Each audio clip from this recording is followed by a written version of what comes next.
In this video, I'm going to show you how to add markers to a Python pyplot graph. Consider this plot, and what you can see, it says here, sample temperatures throughout the day.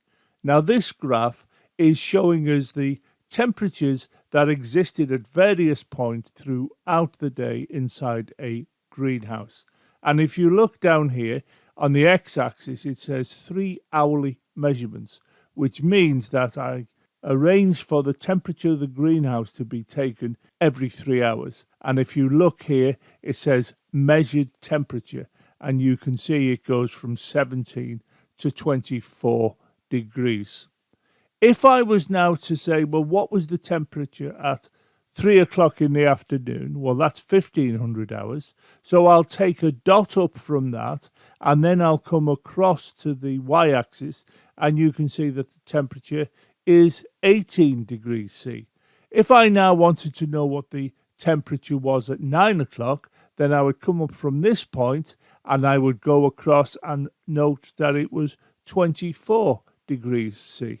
As it stands, this graph is fine. It conveys information to the viewer of the graph. However, what if I wanted to know where the actual samples were that I plotted? Well, this can be achieved with markers as shown here. Now, each of these markers relates to one of the samples taken. So, for example, a sample of the temperature was taken at 3 o'clock in the afternoon. And if I come up from 3 o'clock, you can see that it actually goes to this marker, which was a time at which I took a sample, and that sample was in fact 18 degrees C. This marker here, well, that was taken at 9 o'clock, because I can come up from 9 o'clock and go across, and that is 24 degrees C. So what we have here is another way of conveying information to the viewer of the graph. Moving on, let's return to this plot here where there are no markers, but it is still showing us sample temperatures throughout the day.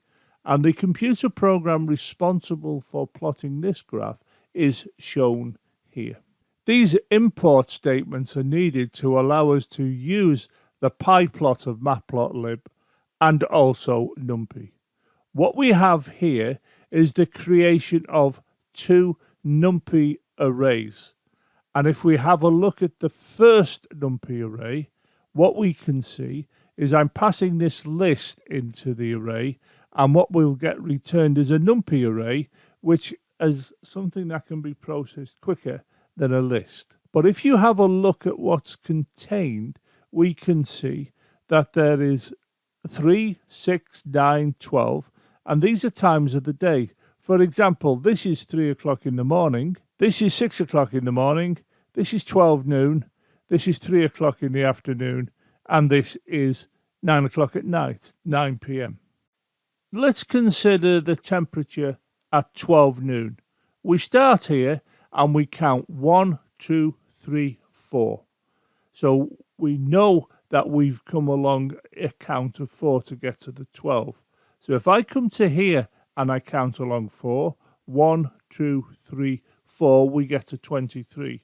Now the temperature at 12 noon is therefore 23 degrees C. So you should see how the arrays relate to each other. The first element in this array corresponds to this temperature. The last element in this array corresponds to this temperature. And we've just seen that the 12 corresponds to the 23. And if you look closely, you will see that the 9 corresponds to the 24. This program statement is responsible for putting this string against the x-axis. This one put this string against the y-axis, and this put this as the title of the graph. And we've seen these 3 types of statements in earlier videos in the playlist. What this will do is to plot the graph, and it will plot hours against the temperature. So in other words, these here are used as the input parameters to the plot method. And of course, this will show the graph on the visual display unit. I'm now going to amend this program so that the graph will plot with markers as illustrated earlier in this video. So I'd like you to keep your eye on this region of the program because nothing else will be altered. And what you can see coming into place is this, where it says marker is assigned, and in quotes we have a lowercase o. And this computer program is responsible for producing the plot that contains the markers. And we can see in order for the markers to appear, we had to type in this amendment here. Nothing else in the program changed.